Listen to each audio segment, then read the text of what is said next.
Malkajgiri parliament నియోజకవర్గ Bharatiya Janata party అభ్యర్థి ఈటెల రాజేందర్ నేడు కుత్బుల్లాపూర్ నియోజకవర్గంతో పాటు చింతల్ రోడ్ షో నిర్వహించారు. ఈటెల రోడ్ షోలో భారీ ఎత్తున బీజేపీ కార్యకర్తలు మరియు ప్రజలు స్వచ్ఛందంగా పాల్గొన్నారు. మండే ఎండను లక్ష్య పెట్టకుండా ఈటెల రాజేందర్ ఎన్నికల ప్రచారం నిర్వహిస్తున్నారు.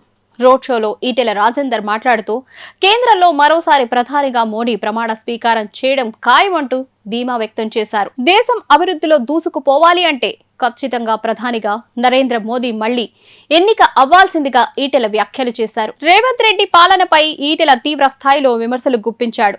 6 గ్యారెంటీల పేరుతో అధికారంలోకి వచ్చిన రేవంత్ రెడ్డి ఇప్పటి వరకు కనీసం ఒక్క హామీని కూడా పూర్తి స్థాయిలో అమలు చేయలేదు అని అధికారం కాపాడుకోవడం కోసం ఆయన తాపత్రయపడుతున్నాడు. కానీ సంక్షేమ పథకాల విషయంలో పూర్తిగా అలసత్వంను కనబరుస్తున్నాడు అంటూ ఈటెల ఆరోపించారు. కాంగ్రెస్ ప్రభుత్వం మనుగడ ఎంతకాలం అనేది తెలియదని, ఖచ్చితంగా పార్లమెంటు ఎన్నికల తర్వాత తెలంగాణ కాంగ్రెస్ లో సంక్షోభంను చూడబోతున్నామని కూడా ఈటెల అభిప్రాయం వ్యక్తం చేశాడు. మల్కాజ్గిరి పార్లమెంటు నియోజకవర్గ అభివృద్ధి కోసం అన్ని విధాలుగా ప్రయత్నాలు చేస్తామని ఈటెల రాజేందర్ అన్నారు.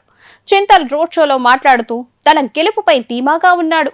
ప్రతి నియోజకవర్గంలో అద్భుతంగా అభివృద్ధి చేయడంకు తనను గెలిపించాలి అంటూ ఈటెల రాజేందర్ విజ్ఞప్తి చేశారు.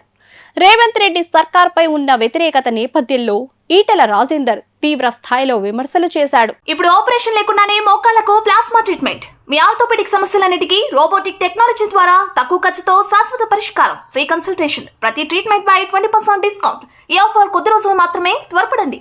V9 hospitals 9281465842